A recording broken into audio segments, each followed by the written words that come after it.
تو میں یہ جاننا چاہتی ہوں کہ پاکستانی اگر کسی قسم کی بھی ان پر کوئی الزام عائد ہوتا ہے اور ان کو ٹرائی کیا جا سکتا ہے اور وہ اپنی انیسنس ان کو ثابت کرنی ہوتی ہے، تو بڑے مسندوں پہ بیٹھے لوگ کیسے استثناء حاصل کر سکتے ہیں؟ ان کو یہ کلوز کیوں دیا گیا؟ جی میں آپ کا شکر گزار ہوں کہ یہ واحد چیز ہے جس کے اوپر اعتراض ہو سکتا ہے. باقی پوری جو آئینی ترمیم ہے اس پہ کسی بھی شک پر کوئی بھی آئین سے متصادم چیز ثابت نہیں کر سکا. یہاں بھی یہ آئین سے متصادم نہیں ہے، لیکن ایک بنیادی اصول ہے جو آرٹیکل 25 کا کہ اس قانون کے تحت سب لوگ برابر ہوں گے، تو اس پر اعتراض ہو سکتا ہے، اور یہ اعتراض مختلف لوگ کر بھی رہے ہیں اور کرتے رہیں گے. تو سر اس کا کوئی جواز تو ہوگا حکومت اور اس کی اتحادی جماعتوں کے پاس کہ اس کی وجہ کیا تھی؟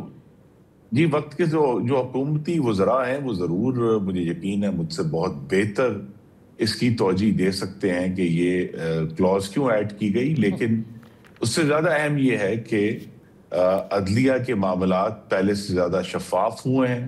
اس میں پارلیمان کی جو نگرانی ہے وہ بڑھی ہے.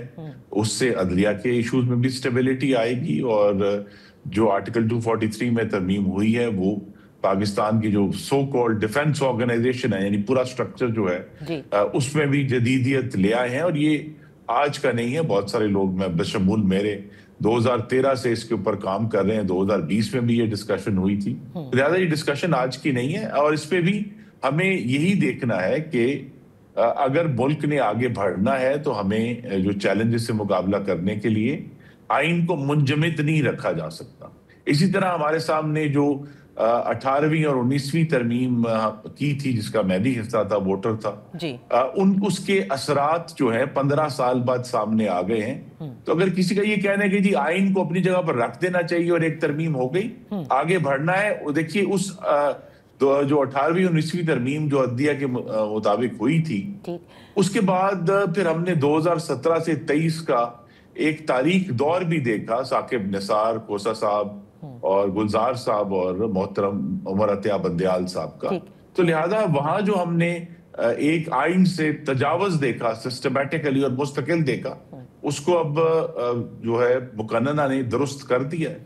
اچھا، آپ کو لگتا ہے درست کر دیا ہے، لیکن اپوزیشن جماعتیں بھی یہ کہتی ہیں، کئی وکلا برادری جو کہ اس کے خلاف ہے. آپ بھی جانتے ہیں کئی ججز جو مستعفی بھی ہوئے ہیں اور یہ سلسلہ ابھی تک جاری ہی ہے.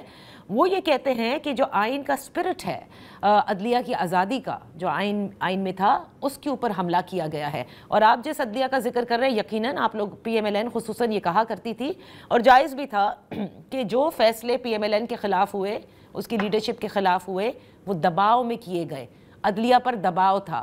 تو اس دباؤ سے تو 27ویں ترمیم میں کہا جا سکتا ہے کہ عدلیہ کو آپ نے نکال دیا ہے، لیکن خود لگتا ہے کہ اسی طاقتور حلقے کے سامنے آپ لوگ سرنڈر ہو گئے ہیں.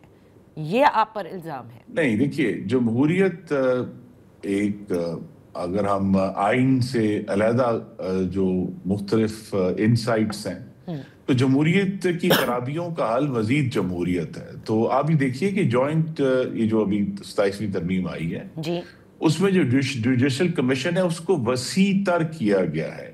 اس کو وسیع کرنے سے یہ ہوگا، جس میں ابھی بھی عدلیہ کی ایک میجورٹی ہے، 5 سینئر ججز وہاں موجود ہیں. تو لہذا وہاں جو ہے ایک زیادہ لوگوں کی موجودگی سے اس معاملے میں شفافیت بھی آئے گی. جو ڈیسیجن میکنگ ہے وہ بھی اب پہلے سے زیادہ ڈی سینٹرلائز ہوئی ہے.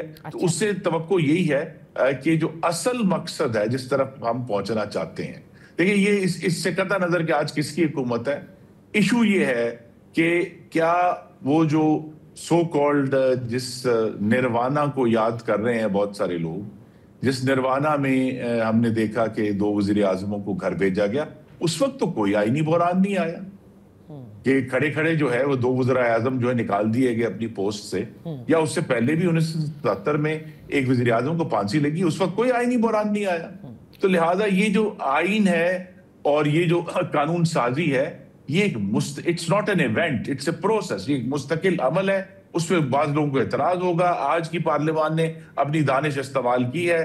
ہو سکتا ہے کہ کچھ عرصے بعد، 10 سال بعد، 12 سال بعد ایک نئی پارلیمان آ کے اپنی اجتماعی دانش سے ان فیصلوں کو بدل دے. لیکن ابھی تو ہمیں اسی کی بنیاد پر آگے چلنا ہے کہ ایشو یہ ہے کہ کیا جو ارسل ٹیسٹ ہے ابھی 27ویں ترمیم کا عدلیہ کے معاملے میں، کہ کیا اس ترمیم کے نتیجے میں عوام کے جو مقدمات ہیں یا ان کی اپیلیں ہیں ان کے فیصلوں میں کوئی تیزی آتی ہے؟ کیا ہماری جو ججمنٹس ہیں جج لکھتے ہیں ان میں بہتری آتی ہے؟ کیا ججز کی کوالٹی جو ججز نئے آ رہے ہیں ان میں بہتری آ رہی ہے؟ کیا عدلیہ جو ہے وہ آئین کی تقویت کا باعث بن رہی ہے یا آئین کو خود ہی لکھنا شروع ہو گئی ہے؟ تو یہ ٹیسٹ جو ہے یہ تو آج سے شروع ہو گیا ہے اور آنے والے دنوں میں واضح ہو جائے گا کہ اس کے جو نتائج ہیں کیا پاکستان کے حق میں ہیں یا خلاف ہیں۔ اچھا چلیے، یہ تو بات آپ نے کہہ دی اور بالکل اس کے اوپر تو نظر رکھنی چاہیے کیونکہ پینڈنسی کا بڑا ذکر ہوتا ہے اور اسپیڈی جسٹس کا بڑا ذکر ہوتا ہے۔ اب جب سب کچھ الگ ہی کر دیا گیا ہے تو پھر کچھ رہ نہیں جاتا کہ عوام کو اسپیڈی جسٹس نہ ملے۔ لیکن جو سوال ہے وہ فیڈرل کانسٹیٹیوشنل کورٹ کا ہے، ٹھیک ہے، چارٹر آف ڈیموکریسی میں یہ طے کیا گیا تھا، لیکن خرم دستگیر صاحب جو پہلی فیڈرل کانسٹیٹیوشنل کورٹ بنتی ہے ملک میں اس کے چیف جسٹس کو وزیر اعظم چوز کرتے ہیں اور پھر اس کے بعد مل کر ان چیف جسٹس کے ساتھ اگلے جج صاحبان کو چوز کیا جاتا ہے۔ تو وہ جو جوڈیشل کمیشن آف پاکستان کا رول تھا وہ کہاں چلا گیا؟ تو پھر سوال تو اٹھیں گے کہ یہ تو پھر ایگزیکٹو کی طرف سے ایک ہینڈ پک جوڈیشری ہے فیڈرل کانسٹیٹیوشنل کورٹ میں۔ جی وہ یہی عرض کروں گا، ہم نے چونکہ اس کے سارے زخم اب کھا چکے ہیں کہ وہ کیا آپ کہہ سکتے ہیں کہ ایون 26ویں آئینی ترمیم سے پہلے بھی نروانا تھا اور بہت زبردست لوگ تھے اور بہت زبردست کام کر رہے تھے؟ نہیں تھا۔ ہم نے ایسے چیف جسٹس دیکھے ہیں جو پاگل خانوں میں جا کر پلیٹیں نیچے مارتے تھے اور لوور کورٹس میں جا کر ججز کے موبائل فونز اٹھا لیتے تھے، ان کو ہتھیا لیتے تھے۔ تو ہم نے بہت ایک ان 26ویں 27ویں کے بغیر بھی اختیارات سے بہت مہیب تجاوز دیکھا ہے، چاہے موسٹ ریسنٹلی 2022 میں 63 کے اوپر ججمنٹ آئی تھی۔ تو لہٰذا ہمیں اس کو دیکھنا ہے کہ اب ایک کورٹ قائم ہو گیا ہے، بہت جلد جوڈیشل کمیشن بھی قائم ہو جائے گا، آنے والی اپوائنٹمنٹس اس کمیشن کے تحت ہوں گی، اور جو پروف ہے کہ کیا یہ واقعی عوام کے اور اس جمہوریت کے حق میں فیصلہ ہوا ہے وہ وقت کے ساتھ ہمارے سامنے آ جائے۔ نہیں وہ ٹھیک ہے آپ کی بات، لیکن پکنگ دی ایگزیکٹو پکنگ دی ججز for the first federal constitutional court is all right, مطلب اس میں کوئی آپ کہہ رہے ہیں کہ اپوزیشن کا کوئی عمل دخل ہی نہیں ہے، وہ بھی تو منتخب نمائندے ہیں۔ میں صرف یہ یاد کرا دوں جی کہ ملک کی جو 78 سالہ تاریخ ہے اس میں سے غالباً 60 سال یہ کام ایگزیکٹو ہی کرتی رہی تھی اور اس وقت بھی اس پر اعتراض تھے، اس کو درست کیا گیا۔ ابھی بھی ایک عارضی عمل صرف کورٹ کو فوری طور پر قائم کرنے کے لیے کیا گیا ہے، لیکن ایک دفعہ جب یہ کورٹ ابھی قائم ہو جائے گا اس کے بعد وہ آئین کے تحت جو بھی طریقہ ہے جوڈیشل کمیشن کا اس پر استعمال ہوگا۔ اچھا، تو جو انفنشڈ ایجنڈا رہ گیا ہے، کیونکہ دیکھیں لسٹ تو کافی ہوتی ہے، دی ایسپریشنز آئی وڈ سے، جب آئینی ترمیم کی بات شروع ہوتی ہے 26ویں میں بھی ہم نے دیکھا، مولانا صاحب نے کہا ہم نے بہت چیزیں ہٹوا دی تھیں، اسی طرح سے 27ویں کے اندر بھی جو بلاول بھٹو زرداری صاحب نے جن امور کا ذکر کیا، اور کئی ایسے امور ہیں جو ابھی انڈر دا رگ ہیں لیکن گاہے بگاہے وہ کہیں سے سر اٹھا لیتے ہیں، جس میں نئے صوبوں کی بات ہے، CEC کا معاملہ ہے، جس میں 18ویں ترمیم کا ذکر ہے، تو یہ بھی آپ ہی لوگ کر جائیں گے؟ جی ضروری نہیں ہے، اور یہ جب ہم دیکھتے ہیں کہ حکومت کی اپنی ایک وش لسٹ ہو سکتی ہے، لیکن جب وہ جمہوری اس چکی کے اندر جاتی ہے تو اس کی سارے جو شارپ ایجز ہیں وہ گول ہو جاتی ہیں، وہ صاف ہو جاتی ہیں، اور اسی کو جمہوریت کہتے ہیں کہ حکومت جو ہے وہ جتنی مرضی اس کی ایمبیشس وش لسٹ ہو، چونکہ جمہوریت ہے، آپ نے عوام سے ووٹ لینے ہیں، دوسری جماعتیں ہیں، ان کی جو رضامندی ہے وہ بھی چاہیے، تو اس کی جو شارپ ایجز ہیں وہ گول ہو جاتی ہیں اور ایک بڑا منیمم ایجنڈا جو ہے وہ سامنے آتا ہے۔ تو لہٰذا وقت کے ساتھ ساتھ اگرچہ ایک وزیر صاحب نے تو 28ویں ترمیم کا عندیہ بھی دے دیا ہے، لیکن یہی بات ہے کہ حکومت کو جب یہ محسوس ہوگا کہ معاملات کو درست کرنا ضروری ہے، اور وہ ضروری نہیں کہ فوری طور پر ہو سکتا ہے 6 مہینے لگ جائے۔ دیکھیں 26ویں ترمیم کے وقت بھی 27ویں کی بازگشت شروع ہو گئی تھی، لیکن پورا 1 سال لگا اس کو کرتے ہوئے۔ صحیح۔ آخر میں صرف آپ سے جاننا چاہوں گی کہ آج صبح سے وفاقی وزراء کی جانب سے بھی سٹیٹمنٹس دیے جا رہے ہیں، بشرا بی بی کے حوالے سے جو آرٹیکل دی اکانومسٹ گروپ کے میگزین میں چھپا، تو کیا آپ سمجھتے ہیں کہ اس سے عمران خان کی جماعت یا ان کی مقبولیت پر کسی قسم سے کوئی فرق پڑے گا؟